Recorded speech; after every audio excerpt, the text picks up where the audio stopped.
करूंगा। शिखर साहित्य अकादमी में आपका हार्दिक स्वागत करता हूं, अभिनंदन करता हूं। दोस्तों, मित्रों, दर्शकों एवं विद्यार्थियों, जैसा कि इस कोरोना काल पे आप घर पे सकुशल होंगे, क्योंकि कोरोना का संकट तो पूरा ही विश्व पर है। और आज का जो टॉपिक है दोस्तों, आज जो विषय जिस विषय पे मैं बात कर रहा हूं, या जो प्रकरण या जो टॉपिक है, वो कहीं न कहीं जो है हिंदी दिवस या हिंदी पखवाड़ा जैसा चल रहा है, उसी पर मैंने बनाया है। और हिंदी दिवस व हिंदी पखवाड़ा की अगर मैं बात करूं तो उसी पर जो है एक किस प्रकार से जो है हिंदी को जो है हिंदी भाषा को जो है बचाने के लिए हमें क्या क्या संकल्प करने चाहिए, क्या क्या प्रयास करने चाहिए, उसी पर जो है मैंने एक छोटा सा विश्लेषण किया है दोस्तों। और अगर आप मेरे इस चैनल पे नए हैं तो इसको सब्सक्राइब करें, लाइक करें और शेयर भी करें, क्योंकि मेरी हर आने वाली वीडियो का जो है नोटिफिकेशन आपको मिलता रहे। और आइए दोस्तों, हिंदी दिवस या हिंदी पखवाड़ा पर जो है ये जो विश्लेषण है उसको देखते हैं। जैसा कि दोस्तों हिंदी दिवस या हिंदी पखवाड़ा जो है चल रहा है, अभी मनाया जा रहा है। तो हिंदी की अगर मैं बात करूं तो जहाँ तक मेरा व्यक्तिगत मानना है, हिंदी को बाकी भारतीय भाषाओं की सहेली बनना होगा, तब जो है किसी दिवस की जरूरत नहीं पड़ेगी। थोड़ा सा तथ्यों की तरफ अगर मैं बात करूं तो 10 साल में हिंदी भाषा 10 करोड़ बढ़ी है दोस्तों। 5 साल में दक्षिण में हिंदी सीखने वाले 22% बढ़े हैं। और शब्दकोश की अगर मैं बात करूं तो शब्दकोश में जो है 20,000 से बढ़कर जो है 1.5 लाख हो गई है। इंटरनेट में जो है हिंदी जो है 94% की दर से बढ़ी है। और 68% लोगों ने जो है हिंदी पर भरोसा दिखाया है। तो ये चीज को देखते हुए जो है दोस्तों कुछ संकल्प जो है हिंदी के प्रति हमारा होना चाहिए। जैसा कि हिंदी की पूजा अर्चना, अगर मैं पहले संकल्प की बात करूं, कुछ संकल्प के रूप में मैंने दोस्तों यहाँ पे व्यक्त करे हैं। 2-3 यानी 5 संकल्प मैंने हिंदी के प्रति बनाए हैं। पहला संकल्प है, इस हिंदी की पूजा अर्चना करने के बजाय जो है उसका इस्तेमाल करना चाहिए। सिर्फ घर और रसोई में ही नहीं, सामाजिक प्रतिष्ठा के मंचों पर भी जो है हिंदी बोलना चाहिए। सोशल मीडिया पर हिंदी भी का प्रयोग होना चाहिए।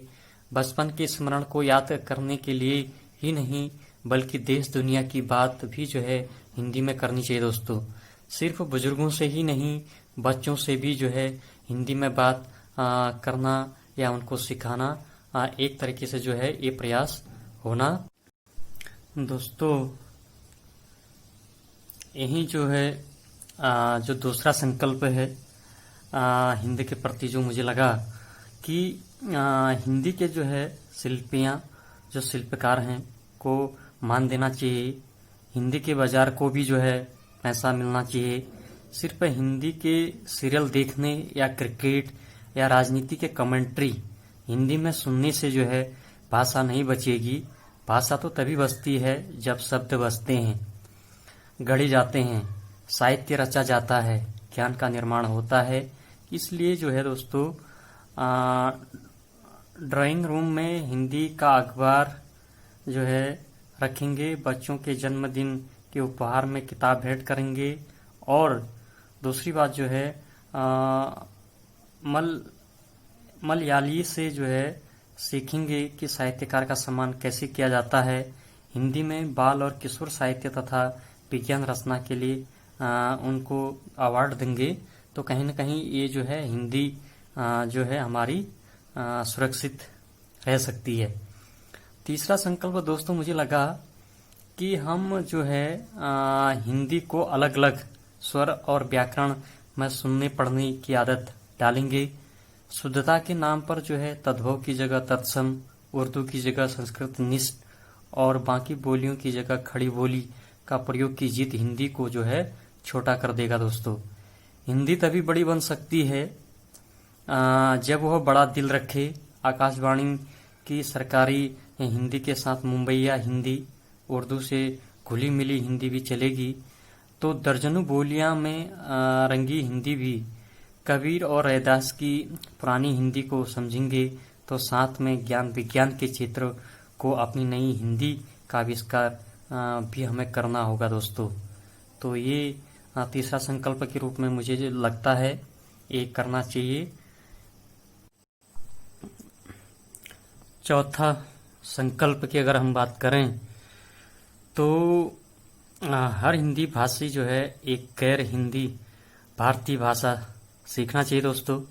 रविंद्रनाथ ठाकुर, सुब्रमण्यम भारती, अमृता प्रीतम, नामदेव आदि की जो है मूल को पढ़ने के लिए जो है हमारी हिंदी भी क्या होगी, समृद्ध होगी।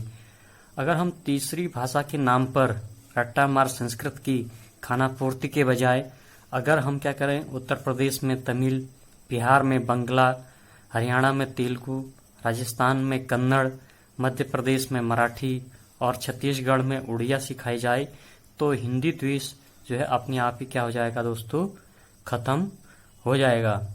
वहीं जो है पांचवा संकल्प जहां तक मुझे लगता है, राष्ट्रभाषा शब्द का इस्तेमाल जो है हम हिंदी भाषी भूलकर भी नहीं करना चाहिए, क्योंकि संविधान या कोई भी कानून देश में किसी भी एक राष्ट्रभाषा का जिक्र नहीं करता।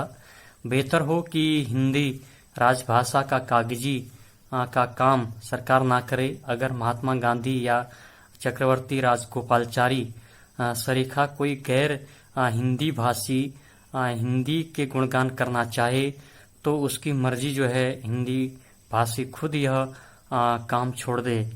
14 सितंबर को हिंदी दिवस की जगह भारतीय भाषाओं का भाषा दिवस मनाया जाए। अंग्रेजी के वर्चस्व को तोड़ने का राष्ट्रीय आंदोलन तभी सफल होगा जिस दिन भारत में भारत की भाषाओं को किसी एक दिवस की जरूरत ना रहे।